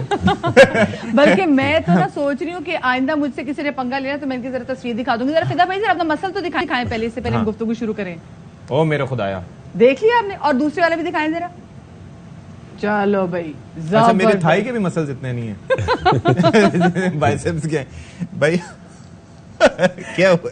अच्छा हम क्योंकि आज मैं अपनी कस्मा पुरसी शो कर रहा हूँ, तो आपका मसला क्या है? बस मेरा हादसा निकल गया, मैं क्या करूँ। अच्छा, क्योंकि हम फिटनेस के वाले से बात कर रहे हैं और क्योंकि हमें अपने आप को मोटिवेट करने की जरूरत होती है कि विंटर्स में आपने वर्कआउट करना, और विंटर्स में हम बहुत ज्यादा कैलोरीज इसलिए भी लेते हैं क्योंकि हम खाते हैं ड्राई फ्रूट्स वगैरह, और हमें आइडिया नहीं होता। विस्के पार मील्स, विस्के पार डिनर्स, और हम कहते हैं नहीं भी हमने ड्राई फ्रूट्स खा लिए, बल्कि ड्राई फ्रूट्स में बहुत ज्यादा कैलोरीज होते हैं, तो काम ज्यादा खराब हो जाता है। काजू जो है वो, और पिस्ते, उनमें बहुत ज्यादा, बादाम में फिर भी निस्बतन फाइबर ज्यादा होता है, कैलोरीज कम होती हैं, तो बाकी ये है कि मैनेज करना होता है। तो फिदा भाई, एक्सरसाइज के हवाले से हमें जरा ये बता दीजिए कि बाहर निकलना मुश्किल होता है। कराची की अगर हम बात करें तो इतनी आबादी बहुत ज्यादा है, पार्क्स भी नहीं है, लोगों के पास अरेंजमेंट नहीं है। वार्म अप कितना जरूरी है एक्सरसाइज से पहले, और क्या कुछ एक्सरसाइज घर पे भी हो सकती है? जी जी, जैसे आपने कहा कि घर से बाहर कैसे निकले, अगर आपके पास गर्म कपड़े हैं वो पहन के आप जिम जा सकते हैं, बाहर निकल सकते हैं, कोई इशू नहीं है। तो वार्म अप आप तकरीबन 3 से 4 या 5 मिनट तक आप वार्म अप करें अपने मसल को। वो क्यों जरूरी होता है? वो इसलिए जरूरी होता है ताकि आप फ्लेक्सिबल रहें, अच्छा। थोड़ी सी ईट अप आए बॉडी में। अगर वार्म अप नहीं कर सकते, थोड़ा कार्डियो कर लें आप, या इलेप्टिकल कर लें 5 से 10 मिनट्स, तो बॉडी वार्म अप हो जाती है, उससे ईट आ जाती है। यानी कि एक्सरसाइज अलग करें और 10 मिनट ये अलग करें। उससे ये कि आप वार्म अप से ये कि आप इंजरी से बच पाएंगे। अच्छा, कोई मसल ब्रेक आपका हो सकता है अदरवाइज। जब वेट आप लिफ्ट करेंगे तो इजीली लिफ्ट होगा आपसे। बगैर वार्म अप के अगर लिफ्ट करेंगे आपको इंजरी भी हो सकती है। अच्छा, और अगर वेट लिफ्ट ना करना और उसके बगैर अगर लिफ्ट करते हैं तो लाइट वेट से आप स्टार्ट करें, उससे ही वार्म अप हो जाती है बॉडी। या फिर अच्छा ठीक है, मुझे ना आप ये बताइएगा, क्योंकि जैसे स्पेसिफिकली अगर हम विंटर्स के वाले से बात करें, नॉर्मली जब हम समर्स में एक्सरसाइज कर रहे होते हैं तो उसमें तो आप जल्दी स्वेट करने लग जाते हैं बिकॉज वेदर भी, और आप जल्दी स्वेट कर देते हैं, लेकिन विंटर्स में स्वेट करने के लिए आपको एक्स्ट्रा एफर्ट पुट करनी पड़ती है। सर्दी के हवाले से मैं कहता हूँ वेल एंड गुड है। अगर आप जैसे आपने जो लोग कहते हैं कि उठना मुश्किल है और फैटी होते हैं कि जिम जाना बड़ा मुश्किल होता है, सर्दी होता है, मैं कहता हूँ उनके लिए एक बहुत अच्छा मौका है और फैट कम करने का, क्योंकि उस गर्मियों में आप जब जाते हैं तो जिम तो थोड़े से एग्जॉस्ट होते हैं, उसमें आपको टाइम बहुत जो है ना शॉर्ट मिलती है। ट्रेनिंग करो तो स्वेटिंग बहुत हो जाती है, आप जिम से बाहर निकलते हैं 25 से 30 मिनट आप करके निकल जाते हैं, ठीक है, अपनी वर्कआउट भी पूरी नहीं कर पाते हैं। सर्दी में तो आपको मौका मिला हुआ है, आप 1 घंटा भी एक्सरसाइज करें, आपकी जो अर्निंग है जो फैट कम करते हैं आप, और टाइम ज्यादा दे सकते हैं अपने मसल को रिड्यूस करने के लिए। अच्छा, वो सर्दी में कर सकते हैं? सर्दी में आप बहुत अच्छी ट्रेनिंग कर सकते हैं। ओके, लेकिन मदिया का सवाल ये था कि सर्दियों में पसीना निकालना एक बहुत मुश्किल काम होता है। कोई मुश्किल काम नहीं है। आप जैसे मैंने आपसे पहले भी कहा था कि आप कार्डियो स्टार्ट करें, 10 से 15 मिनट आप कार्डियो करें, उससे आपके जो है ना वो वार्म अप भी हो जाएगी और पसीना। कार्डियो में कौन कौन सी एक्सरसाइज? जंपिंग जैक्स कर लें, हाई नीज कर लें, क्या करें? बर्पीज कर लें, जंपिंग जैक कर लें, कार्डियो में आप ट्रेडमिल कर लें, उसमें आप थोड़ी ट्रेडमिल या जॉग इन प्लेस कर लें, हाँ, फास्ट वॉक कर लें। तो उसमें अगर कोई नया बंदा शुरू कर रहा है तो वो तो जाने फाने से कुछ कर जाएगा, वो सिर्फ वॉक करें, वो सिर्फ वॉक। क्योंकि इस वक्त हम चाहेंगे जो घर में खवातीन भी हमें देख रही हैं, हम उनको बता सकें कि ठीक है, अगर आप जिम नहीं जा सकती तो कैसे आप घर में बैठ के एक अच्छा टाइम निकाल के आप वर्कआउट कर सकते हैं। So burpees would be difficult for them, क्योंकि बड़ा जरूरी है इसमें आप सही प्लान भी कर रहे हो। हाँ, घर में कार्टून भी कर सकती है, मगर घर में अगर उनके पास ट्रेडमिल है, अगर थोड़ी बहुत एक्टिविटीज जानते हैं तो कार्डियो के बाद वो अपनी एक्टिविटीज जारी रखें। जैसे आपने कहा था जंपिंग जैक हो गया, बर्पीज हो गया, ठीक है, थोड़ी सी स्ट्रेचिंग हो गई। नहीं, बर्पीज उसने नहीं कहा, हमारी मजाल नहीं, वो आपने कहा है, हम नहीं कह सकते ऐसी बात नहीं। चलो, बर्पीज भी उसमें ऐड कर सकते हैं। अच्छा, ट्रेडमिल को छोड़ के आपको पता है कि सीढ़ियां तो हर घर में होती हैं, तो सीढ़ियां चढ़ना उतरना भी, उससे कोई फायदा होता है या नहीं? भाई वो स्टेप पे चढ़ते उतरते भी तो होती है। उसमें आपको बहुत एहतियात से चढ़ना होता है, नीचे उतरना होता है, उसमें आपका जो है गिरने का भी खतरा होता है। मैं तो कहता हूँ अगर जो बिगनर से स्टार्ट कर रहे हैं तो वो ट्रेडमिल कर लें और थोड़ी सी एक्सरसाइज तो हर घर में नहीं होती है, आपको पता है, अफोर्ड करना भी बहुत। गार्डन में कर लें, अगर घर के बाहर, अगर घर में गार्डन या अपार्टमेंट के बाहर। अच्छा फिदा भाई ये बताइए, अमूमन होती है ये गार्डन वगैरह होती है, ठीक है। अच्छा ये बताइए कि अगर जो घर में हमें जितने भी लोग देख रहे हैं, बहुत सारे लोगों की ऑफिस टाइमिंग्स भी ऐसी होती हैं कि वो जिम जाना नहीं अफोर्ड कर सकते, वो कहते हैं ये हमारा घर का टाइम है, आधे घंटे में वो कौन से एक्सरसाइजेस कर सकते हैं, कौन से सेट हैं जो कि अच्छे होते हैं, ओवरऑल आपकी बॉडी को देख लेते हैं? पुशअप कर सकते हैं, और जैसे कि जंपिंग जैक कर सकते हैं जो इजी एक्सरसाइज है, और स्किपिंग कितनी अच्छी है, बेस्ट है, अगर कर सकती हैं तो बहुत अच्छा है, वो भी कर सकते हैं। बाकी पुशअप वगैरह कर लें या चिन अप कर लें, उससे एक्सरसाइज हो जाती है। अच्छा जी, ओके, जबरदस्त है। तो फिदा भाई ये बताएं कि ये जो आपके डोले बने हुए हैं माशाल्लाह से, ये बनाने में कितना अरसा आपको लग गया? वैसे इस फील्ड में मुझे तो काफी टाइम हो गया। वैसे अगर अमूमन अगर बनाना चाहे तो 2 से या 3 साल में बन जाते हैं डोले। इतने? जी हाँ, सिर्फ 2 से 3 साल में? जी, कोई मुश्किल नहीं है। अच्छा, लोगों ने मुश्किल बनाया इस कॉन्सेप्ट को। अच्छा, उसके लिए एक्सरसाइज भी करनी पड़ेगी? एक्सरसाइज तो जरूरी है, उसके साथ आपको प्रॉपर एक डाइट प्लान भी होनी चाहिए आपके पास, एक प्लान होनी चाहिए। क्या ये जरा आप शेयर कर दें हमारे साथ जरा, अगर हम एक्सरसाइज नहीं करते तो डाइट प्लान से ही पतले हो जाएं। जैसे कि आजकल सर्दी चल रहे हैं, तो सर्दी में आपकी डाइट जो है ना, अगर आपको गेन करना है तो गेनिंग में आपको डाइट अपनी जो है ना थोड़ी सी कैलोरीज वाली लेनी चाहिए। नहीं, कम नहीं करना। अच्छा, कम करना है तो आपको तो फिर लो फैट जो है ना वो लेनी चाहिए, मिसाल के तौर पर जिसमें कार्ब कम हो, प्रोटीन ज्यादा हो। कार्ब कम हो यानी कि कार्ब रोटी में ज्यादा होते हैं, कार्ब किस में ज्यादा होते हैं? चावलों में? चावलों में, रोटी में, और जैसे बड़े का गोश्त हुआ उसमें कार्ब ज्यादा होते हैं। अच्छा। आपको चाहिए फिश लें, चिकन लें और वेजिटेबल्स लें, ओके, और जूसेस वगैरह पिए। अच्छा, और अगर रोटी और चावल आप छोड़ते हैं तो उसके कोई मनफी असरात तो नहीं पड़ते आपके जिस्म पे? तो बॉडी जो अब जब स्टार्ट कराते हैं, जिसका बॉडी फैट होता है उसको चेक करते हैं, तो उसको कितना कैलोरीज देना है और कितना जो है ना उसको प्रोटीन देना है, तो उस हिसाब से जो है ना वो मील्स बना के देते हैं। अच्छा, जी जी, ताकि उसका डाइट प्लान सही हो, उसकी ट्रेनिंग अच्छी हो, ताकि वो फैट भी बर्न करे, अपने मसल भी गेन करे। क्या बात है जी, क्या बात है। समझ आ गया आपको? जी जी। वैसे are you ready for next 2-3 years कि आपने भी ऐसे डोले बनाने हैं? नहीं बना, डर के अभी से? हाँ।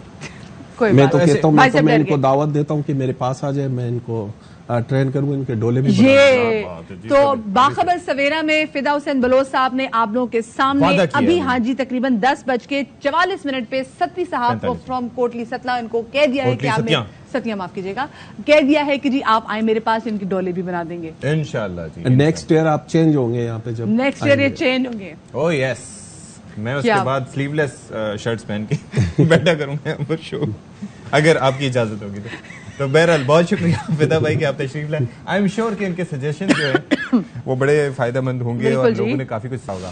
तो अड्डा सा क्यों नहीं रोक रहा भाई? मैं वैसे ही बहुत शुक्रिया जी, फिदा हुसैन बलोच साहब हमारे साथ तो मौजूद थे और ज़रा हम आपकी फिटनेस के हवाले से बात कर रहे थे कि कितना ज़रूरी है। और देखिए, वर्कआउट एक ऐसी चीज़ है जो आपको नहीं छोड़नी चाहिए, बीट समर्स और विंटर्स। जी बहुत शुक्रिया जी, हमारे साथ मौजूद थे फिदा साहब।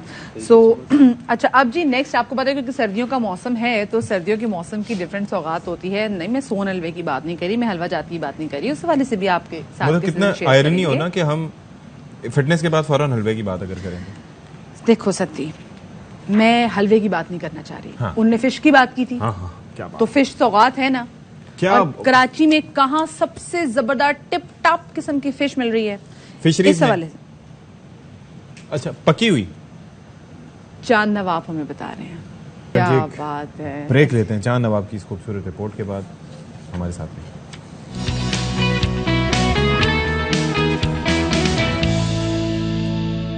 Welcome the back. बिल्कुल जी। अच्छा, अब हम जरा बात करेंगे लोगों के शौक के हवाले से। बहुत सारे लोगों को शौक होता है कि वो परिंदे पालें और लोगों को मोहब्बत भी होता है, परिंदों से मोहब्बत भी होती है। और कुछ लोग अपनी मोहब्बत में एक स्टेप थोड़ा सा आगे चले जाते हैं, वो कोशिश करते हैं कि वो भी कुछ ऐसा तरीका सोच लें, कोई ऐसी बोली सोच लें कि वो परिंदों से गुफ्तगू कर सके।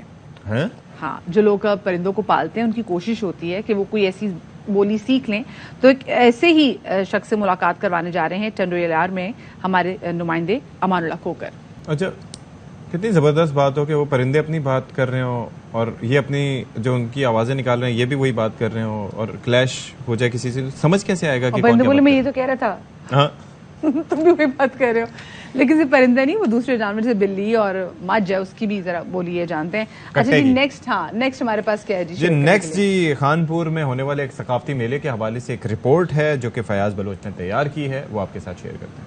जनाब, अब यहाँ पर वक्त हो गया है कि आप लोगों से हम इजाजत लें और दुआ करें। बिल्कुल जी, और दुआ करें कि अल्लाह पाक पाकिस्तान का हामी नासिर भी और मैच हम जीत जाएं, इंशाल्लाह जीत जाएंगे। जीता बड़ा मैच थोड़ी see it has started moving and that is a concerning point for our batters. नहीं, हम जीत जाएंगे। आप लोग अपना बहुत सारा ख्याल रखिएगा। शाद रिया बाज रही है। अल्लाह हाफिज।